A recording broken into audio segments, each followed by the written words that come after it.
নমস্কার, বাঙালির পেট পুজো চ্যানেলে আপনাদের সকলকে জানাই স্বাগত। আজ মহাশিবরাত্রি ব্রত। আজ রাত্রি 8টার সময় চতুর্দশী লাগবে, আর কালকে 5টা 43 পর্যন্ত চতুর্দশী থাকবে। তো কেউ কেউ আজকেও শিবরাত্রি ব্রত তো করবেন, আবার কেউ কেউ কালকেও শিবরাত্রি ব্রত করবেন। তো এই শিবরাত্রি ব্রত করে এনে আমরা কিন্তু প্রত্যেকেই সাবু মাখা খাই আর কাঁচা জিনিসই খাই। তো আজকে আমি একটা সাবু মাখা আপনাদের জন্য শেয়ার করছি।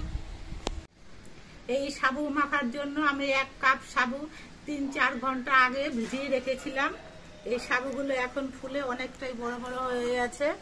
এই সাবু মাখা তৈরি করার জন্য 3-4 ঘন্টা আগেই সাবুগুলোকে ভিজিয়ে রাখতে হবে। আর আমি 1 বাটি দুধ নিয়ে নিয়েছি। কেউ কেউ কাঁচা দুধ খান, আবার কেউ কেউ জাল দিয়েও দুধ খান। আপনারা যেটা পছন্দ করবেন সেরকম দুধ নিয়ে নেবেন। আর 2টো কাঁঠালি কলা নিয়েছি। এই কলাগুলো আমি ছুলে সাবুর মধ্যে দিয়ে দিচ্ছি।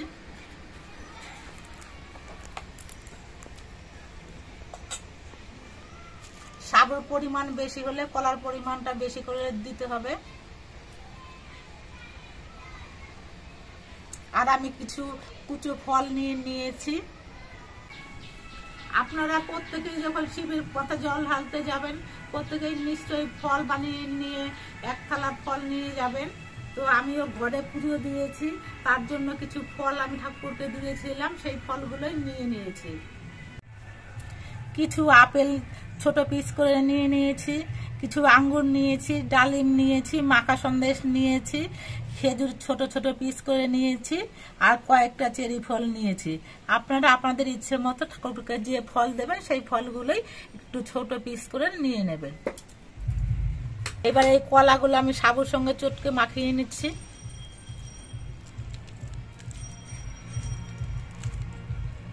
কলাটা সাবুর সঙ্গে চটকে মাখিয়ে নেওয়ার পর এর মধ্যে আমি দুধগুলো দিয়ে দিচ্ছি।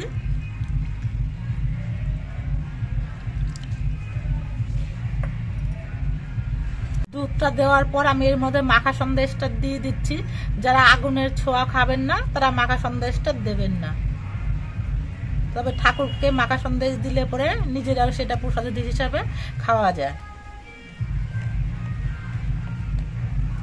মাখা সন্দেশটা দিয়ে মাখিয়ে নিয়ে এবার এর মধ্যে আমি খেজুরগুলো দিয়ে দিচ্ছি।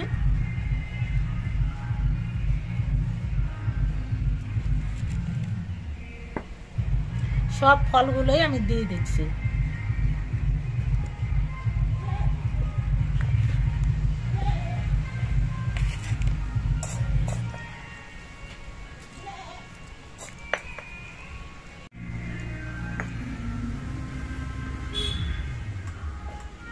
সব ফল দিয়ে আমি সাবুগুলো মাখিয়ে নিয়েছি। এবার ওপর দিয়ে আমি ডালিমগুলো ছড়িয়ে দিচ্ছি।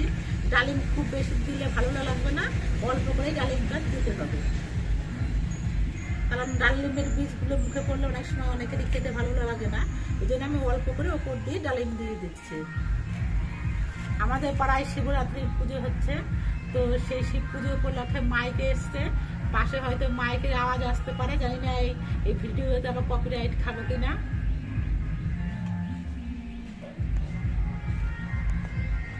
এবার উপর দিয়ে কয়েকটা চেরি ফল দিয়ে দিচ্ছি।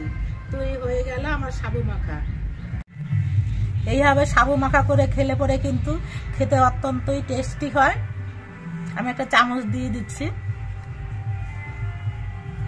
আপনারা দেখতে পেলেন যে আমি কিভাবে সাবু মাখাটা তৈরি করলাম। আপনারা যারা শিবরাত্রি করবেন তারা এইভাবে সাবু মাখা করে খাবেন, দেখবেন খেতে খুব ভালো লাগবে। আর আমাদের ভিডিওটা আপনাদের কেমন লাগলো, যদি ভালো লাগে তাহলে চ্যানেলটাকে সাবস্ক্রাইব করে দিয়ে আমাদের পাশে থাকবেন।